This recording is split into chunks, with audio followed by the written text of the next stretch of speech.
Good afternoon. I'm Dr. Hussein Adams from International Quranic Open University, Islamburg, New York. And I'm here with Miss Layla LaVille and her 15-year-old son, Mahiuddin LaVille, who contacted me after being terrified at night due to some type of entity that was constantly attacking him, coming to him, strangling him. Mahiuddin stated that his breath was being taken away from him and he was being suffocated while sleeping. These episodes took place for 2 to 3 months. Mahiuddin, can you briefly explain to us what transpired during this time? About 3 months ago, every night I would go to lay down.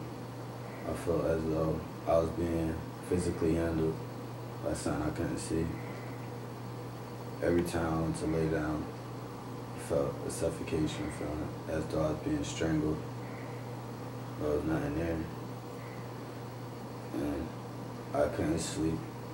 And while this was transpiring, I lost my appetite, I wasn't eating. And this was happening for about 2 to 3 months or so, every night.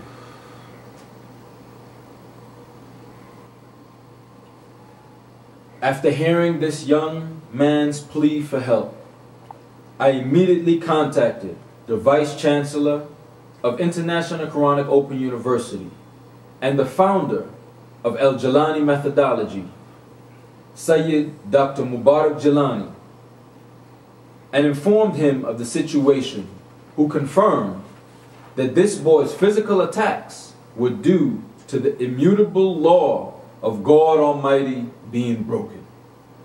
Dr. Jilani informed Miss LaVille and her son that these were his evil deeds that had taken form. And these are the consequences that youngsters all over the world are suffering due to the viewing of such horrible movies as Avatar and Legions.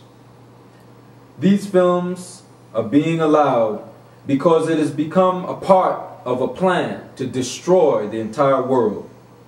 This is not only terrorism, but the worst kind of genocide, and it is being done through Hollywood. What is the remedy? Modern day psychiatry has no answer.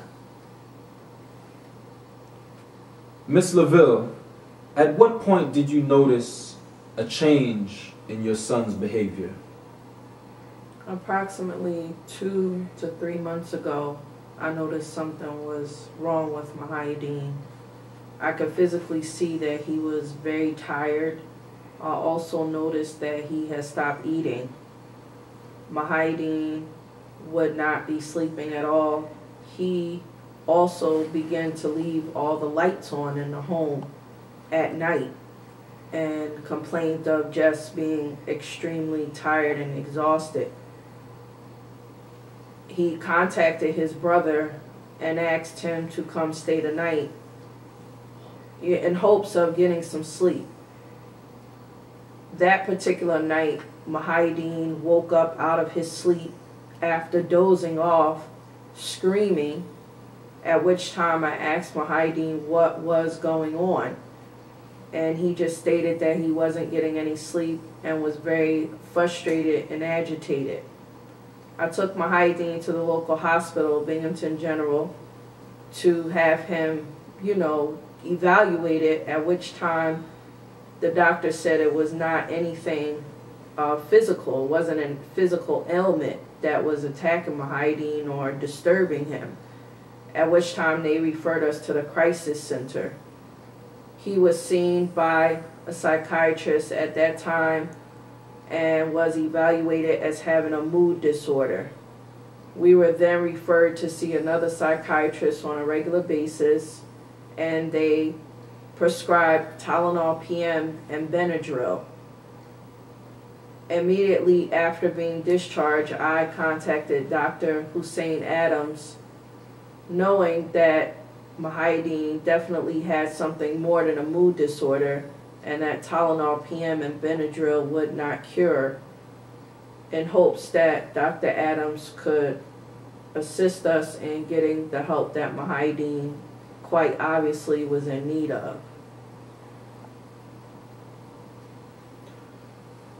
Dr. Jelani then called Muhyiddin to the telephone and treated him with the famous El-Jelani methodology, reciting chapters of Holy Quran and declaring on behalf of the covenant of Sulaiman alayhi salam, "O entity, leave his body, for this boy has sought forgiveness and has been forgiven.